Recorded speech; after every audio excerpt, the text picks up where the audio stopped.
Quality salespeople are at the core of every successful business, but exactly what makes a great salesperson? I spoke to Ciaran McGuigan from Strikeforce Sales to find out. Probably my number one sales tip is going to be around activity. People just got to be active. There are too many salespeople that are sitting out there waiting for the phone to ring. So even if you're ringing up existing customers, I would suggest to you, do that, but start speaking to people you haven't spoken to before. Next, I think probably, activity, beyond speaking to them on the phone, get out on the street and meet them. It's amazing how many salespeople just haven't met their customers, haven't met the teams that work within their customers, and they suffer for that. My next tip, probably, sales is more about negotiation than it is about selling. So understand that you're negotiating from the very start rather than at the end. And that brings me to my next point, probably the last sort of core tip, is don't sell at the start. So if every time I speak to you I'm trying to sell you something, well, sooner or later you won't want to take my call. It's a bit like that. If every time the phone rings and I'm there pitching something, it ain't going to work. So if I ring you and add value to your business or help you in some way that doesn't help me, if I put you first, then that's a good start to a sales process.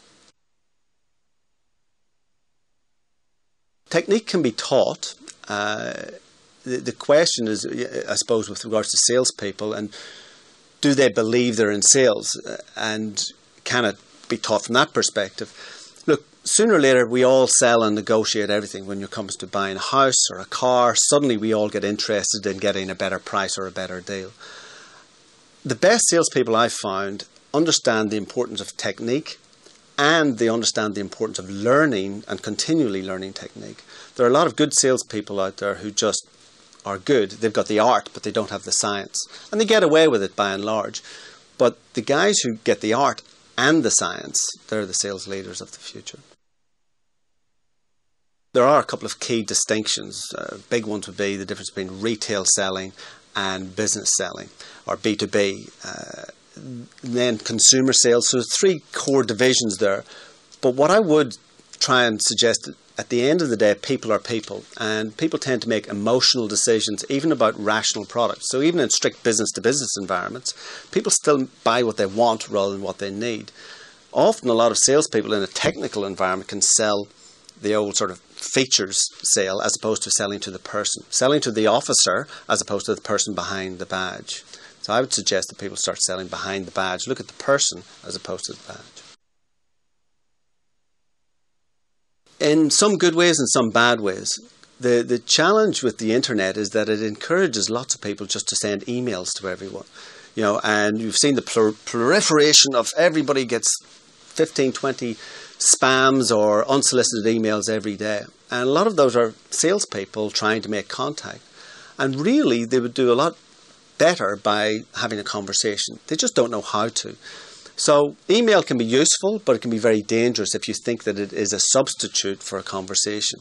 So that's one aspect of technology. On the flip side, when it comes to a negotiation, when you're further down in the sales process, the actual email can be a record of what we've agreed and where we're moving forward. So the old idea of putting forward through a formal proposal in a large document, well, actually can be removed by a series of emails where we're just agreeing on what we're going to do.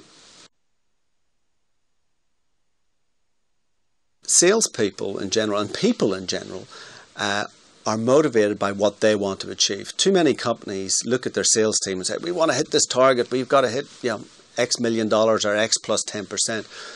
And the problem with that is that it doesn't relate back to the person. Salespeople, like lots of other people, are motivated by holidays, cars, time off work, relaxing, feeling in control of their own portfolio of business. And as sales managers, one of the challenges for all sales managers when they're looking at their team is if you just tell them the target, it doesn't actually help them get there. So what we have to do is absolutely get them to manage their activity and manage that process to reach a target. Try and find out what's in common with all sales techniques, and the number one common thing is trust. People prefer to buy from people, and they prefer to buy from people they trust. So how do we build trust? Well, I have to put you first. Now, that's irrespective of demographic, that's irrespective of business sector. Often what can happen is in certain demographics or sectors where they've been inundated with, say, phone calls or emails or letters or door knocks, is they become very resistant because they don't trust you. You know, you're just another person trying to sell me something. However, if I go back to my earlier point and talk about how can I help you first? Well, then perhaps that'll open the door just a little bit, just a little bit.